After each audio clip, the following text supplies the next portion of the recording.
Quando veio a tarde, os seus discípulos desceram para o mar e, entrando no barco, passaram o mar em direção a Cafarnaum. E era já escuro, e ainda Jesus não tinha chegado perto deles. E o mar se levantou, porque um grande vento assoprava. E tendo navegado uns 25 ou 30 estádios, viram Jesus andando sobre o mar e aproximando-se do barco, e temeram. Porém, ele lhes disse: sou eu, não temais. Então eles, de boa mente, o receberam no barco, e logo o barco chegou à terra para onde iam.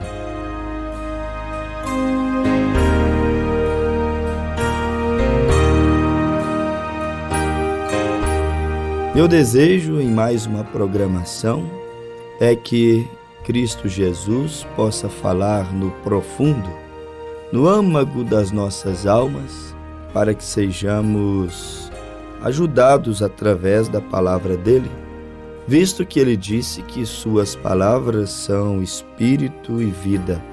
E este é o nosso desejo, sermos orientados por essa palavra de vida, por mais que muitas vezes ela seja corretiva, algumas vezes ela vem nos exortando, advertindo, porque todas essas coisas estão contidas em uma verdadeira mensagem.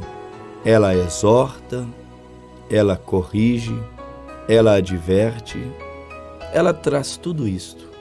Então, nós a recebemos de bom grado, independente da reação que ela causa em nós, mesmo no momento da correção.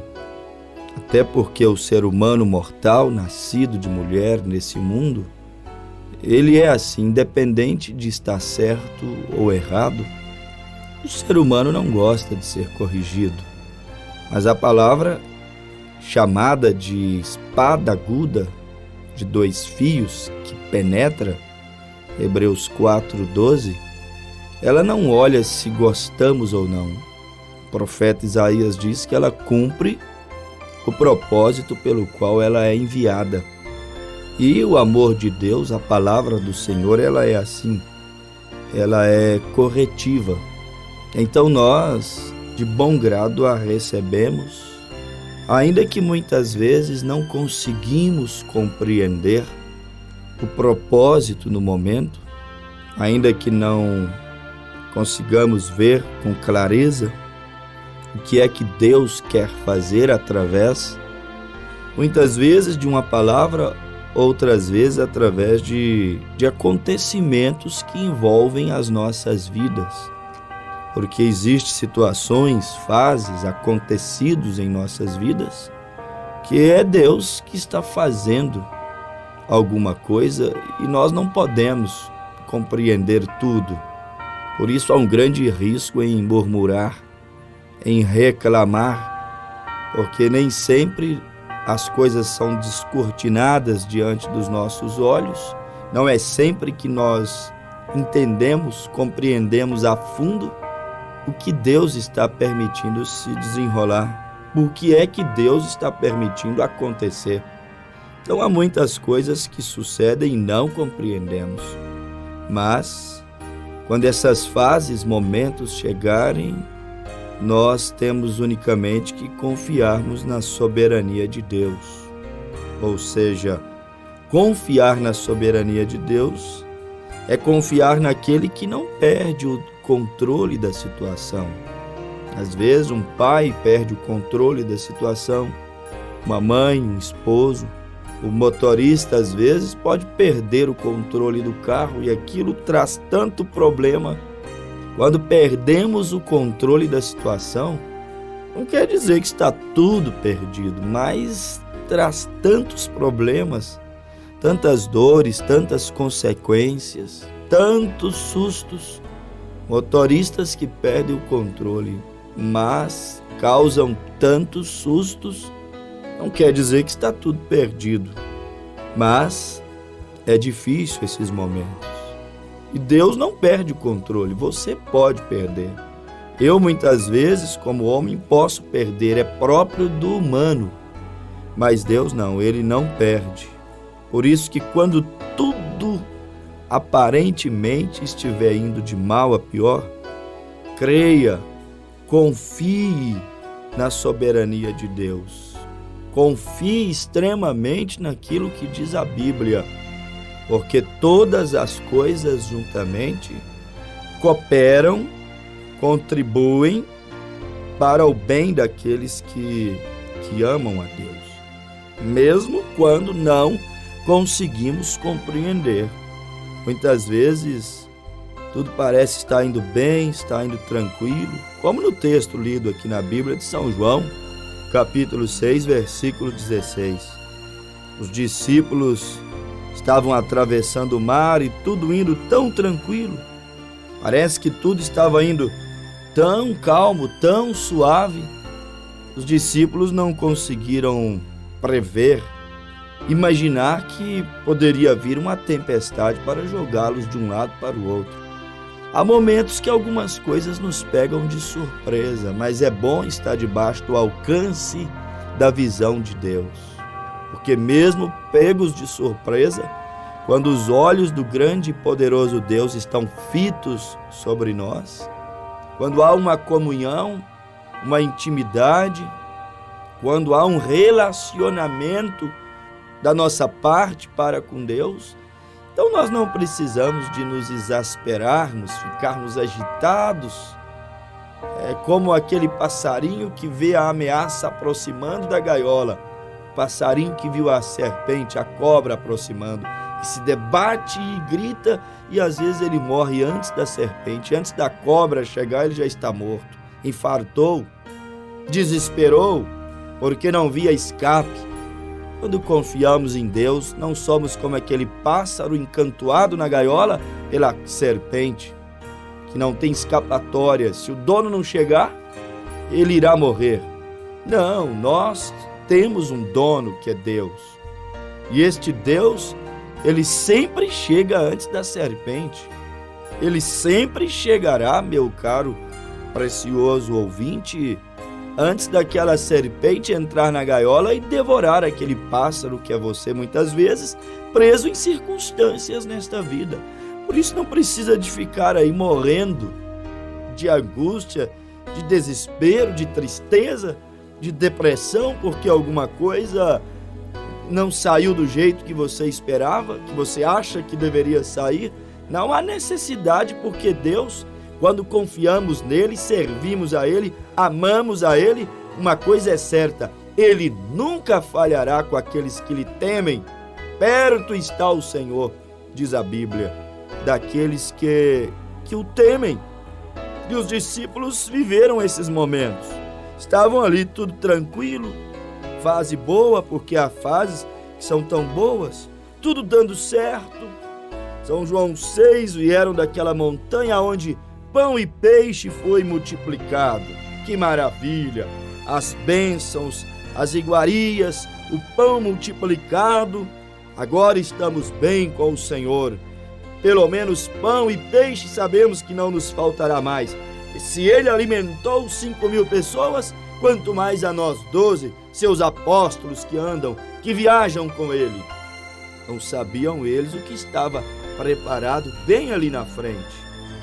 Muitas vezes não sabemos o que está preparado bem ali na frente. Por isso que vale a pena ter comunhão com Deus. Vale a pena conhecê-lo. Tudo ia muito bem para eles. Eles haviam vindo da cura de um paralítico em Betesda. Haviam vindo da cura do filho do oficial do rei. Haviam vindo daquela multiplicação de pães e peixes lá em cima naquela montanha, da conversão da mulher samaritana e aquela aldeia ali de samaritanos. Tudo estava a favor, tudo estava dando certo. Parecia que havia se estabelecido um tempo de quietude, de bonança, de paz. Há momentos que até assustamos. Onde estão os problemas? Há momentos que parece que as coisas se aquietam, mas é bem nesses momentos que a tempestade, que o revés de São João 6,16, versículo 21, pode chegar de surpresa.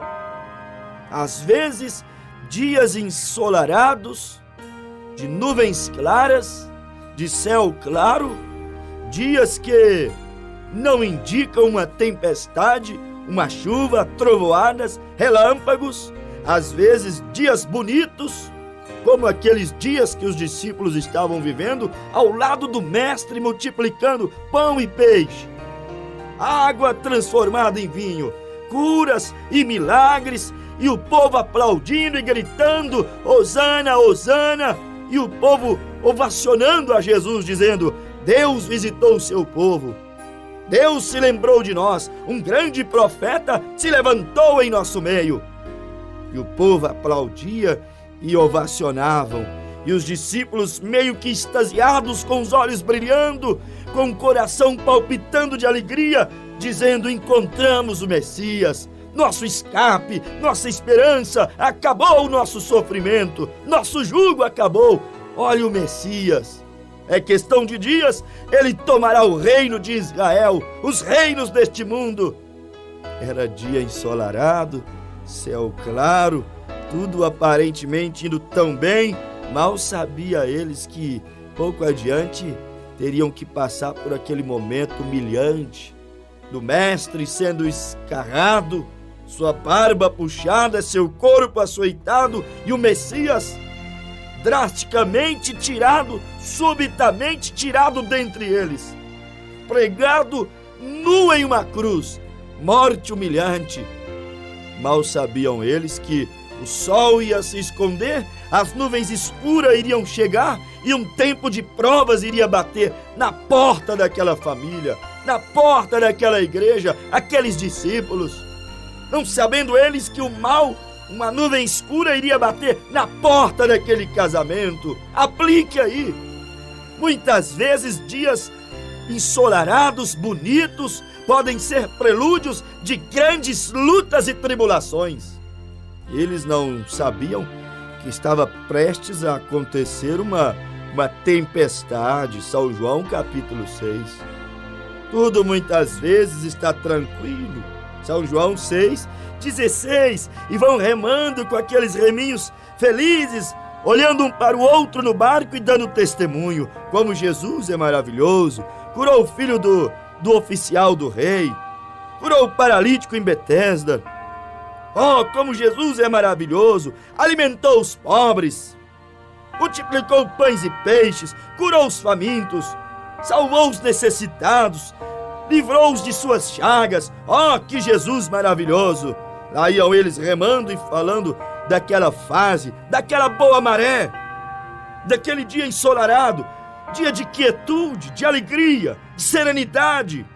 Cuidado, esses momentos são maravilhosos, mas esteja preparado. Tudo muitas vezes está calmo no emprego, está calmo no casamento, na vida espiritual. Pode estar calmo hoje na tua vida material, tudo tranquilo, como na vida de Jó, no seu capítulo 1. Bois, ovelhas, gado, 10 filhos abençoados, uma esposa feliz, bonita, bem cuidada ao seu lado, com motivacional, autoestima lá em cima. Tudo ia muito bem para Jó. Os amigos vinham à distância, os príncipes da terra vinham aconselhar com ele que tipo de vida, que homem que vivia uma fase tranquila.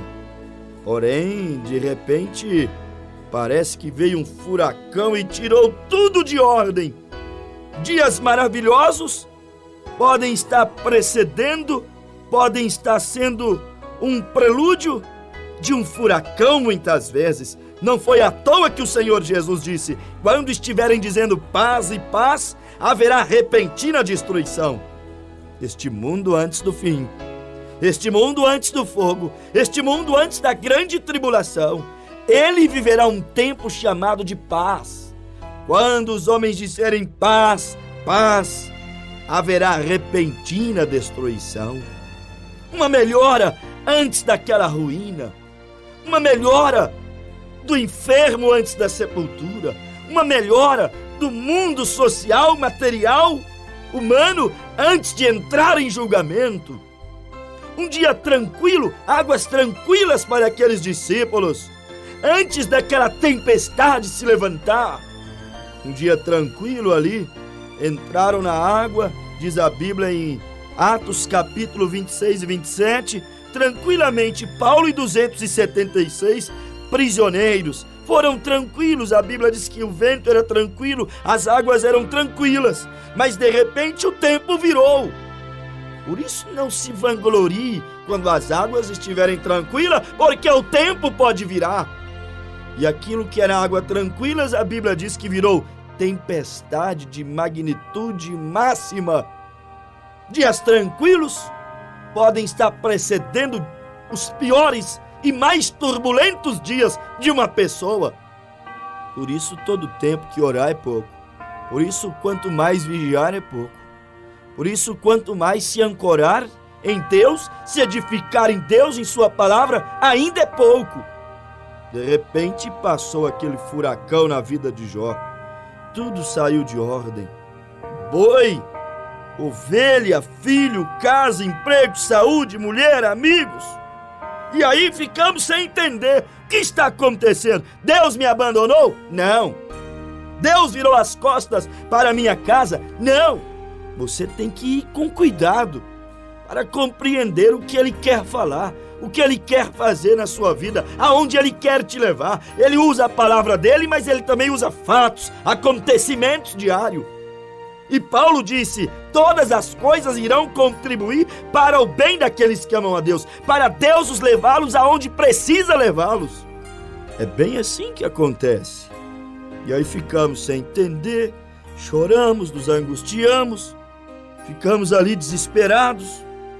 Você deveria entrar em profunda reflexão, aí no leito de dor, aí nessa crise espiritual, crise de convicção, de crença, de identidade.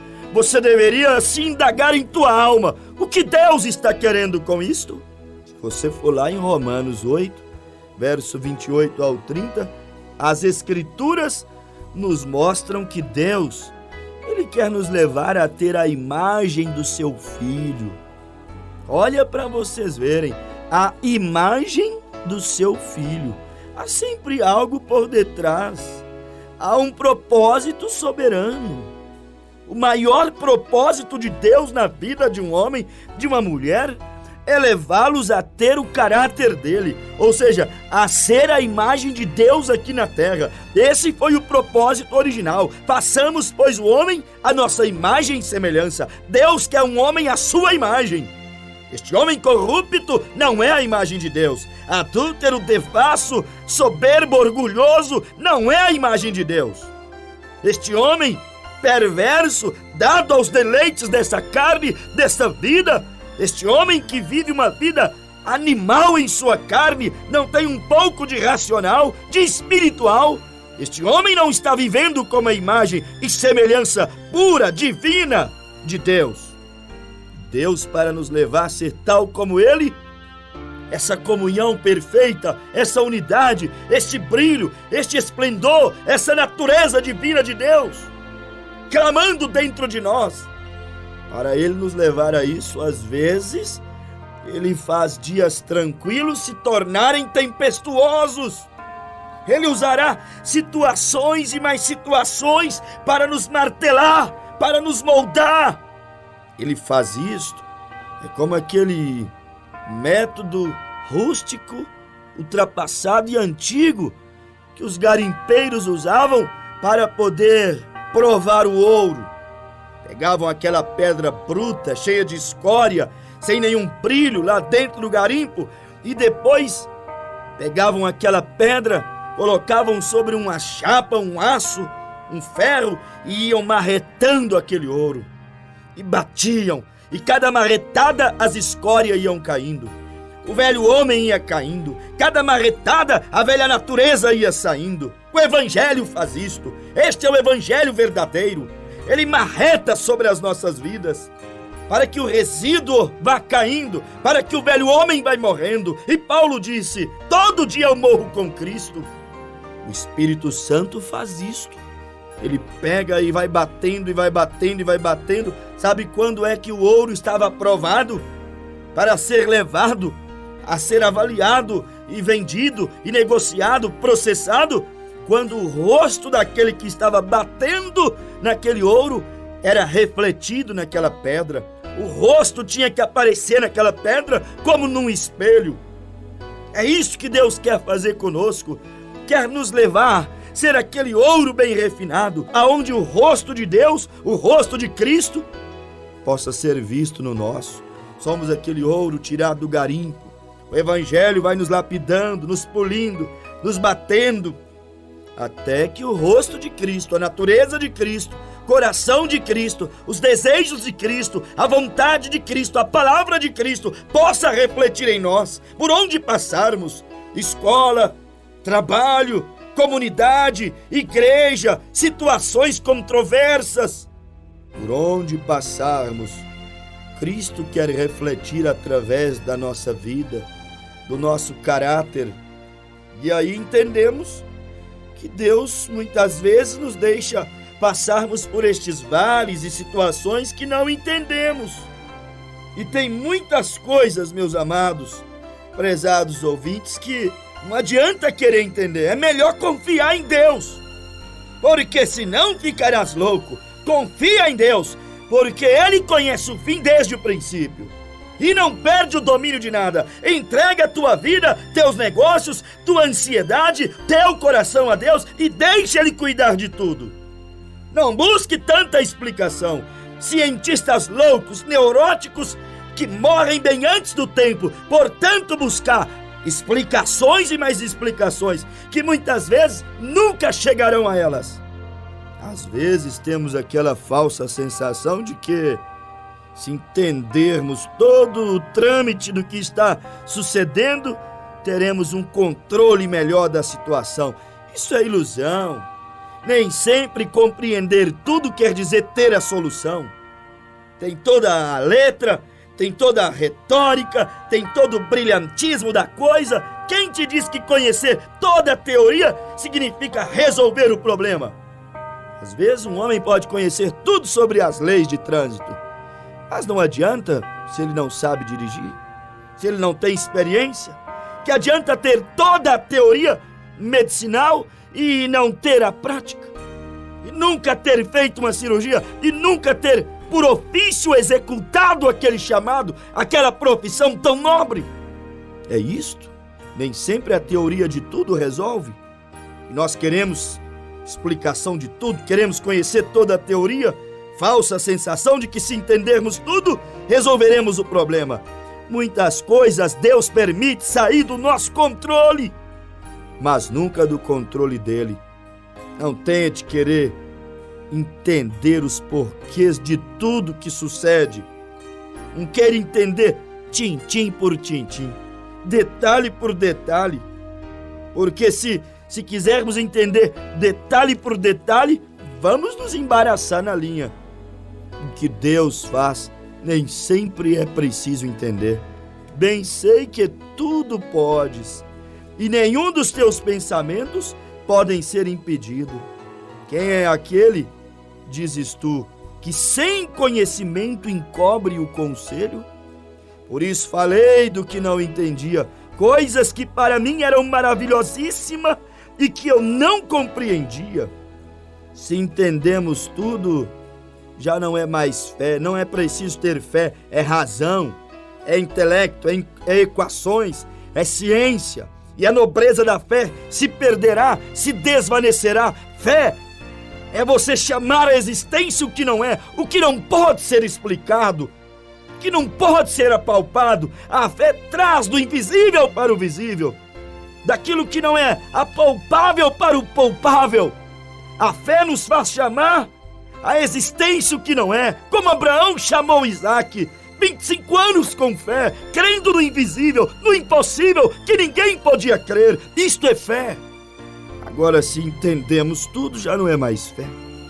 Os homens querem entender tudo, mas nós temos de demonstrarmos aquela fé perfeita na vontade soberana de Deus que nunca falha, vontade soberana que muitas vezes esse QI, esse quociente de inteligência não vai captar, não vai caber nessa cachola humana. Vontade que está acima das nossas vontades, forças, capacidades humanas. Somos tão falhos e inconstantes às vezes que ficamos tentando compreender tudo que Deus faz, como se entendesse tudo, volto a dizer, fosse resolver o problema. Ficamos buscando fórmulas, fazendo nossas pesquisas emocionais, intelectuais, buscando as razões, tentando encaixar aqui ou encaixar ali, tentando entender a forma que Deus, que Ele trabalha, como Ele age. E com isso, às vezes, vamos a entender mal a Deus, porque Deus não se explica. Há uma música que diz: ninguém explica Deus, e é verdade. O teólogo, com toda a sua teologia, é perenal, suas palavras, sua ciência se esgota, ele entenderá Deus mal. Por isso que muitas vezes temos que guardar silêncio. E havendo aberto o 7º selo, fez-se silêncio no céu por quase meia hora. Há tempo para falar e tempo para deixar de falar. Eclesiastes 3, versículo 7. Há um segredo. Mateus 26, 57 em diante, você vai encontrar uma frasezinha lá: e Jesus guardava silêncio. Há momentos que temos que fazer esse silêncio. Não dá para entender algumas coisas, e você guarda esse segredo do silêncio. E para de perguntar tanto: mas como que isso pode ser? Como que isso se dará? Quando queremos entender tudo, explicar tudo, logo trataremos de querer ajudar a Deus, e isso é problema. Deus não precisa da nossa ajuda, nós precisamos da ajuda dele. Deus nunca está em dificuldades. A Bíblia diz: haveria alguma coisa difícil para o Senhor? Claro que não. Deus não conhece nada difícil. Não trate de querer ajudar a Deus, como Sara quis ajudar a Abraão na sua velhice. Ele deu uma outra mulher para ser mãe do seu filho. Problema: ismaelitas brigando, matando, lançando flecha. Flecheiros são os filhos da vontade permissiva. Não lances flecha, não seja ismaelita, não brigue com Isaac, não brigue com a palavra, não brigue com a promessa. Não seja um flecheiro contencioso, desonesto. Isto é Ismael, filho da vontade permissiva. Abraão com Agar, filho de alguém que não creu na promessa, porque Sara duvidou de Deus, e ainda assim Deus foi misericordioso para com ela. Não duvide de Deus. Descanse nos braços do Senhor, entendendo ou não.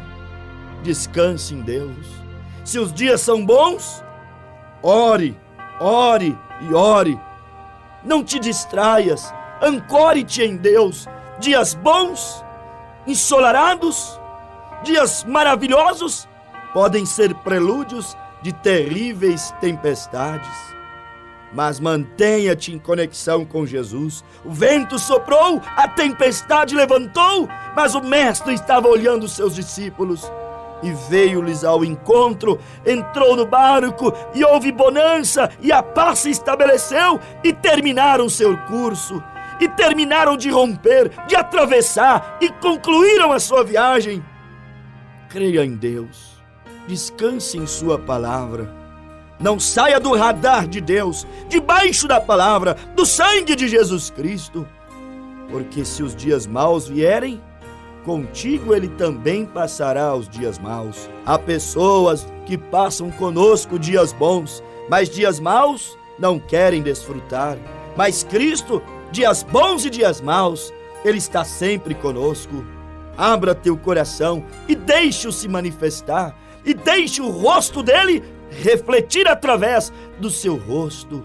Que Ele te abençoe, te cure, te fortaleça, te encha com seu Espírito Santo, em nome de Jesus Cristo. Amém, Senhor.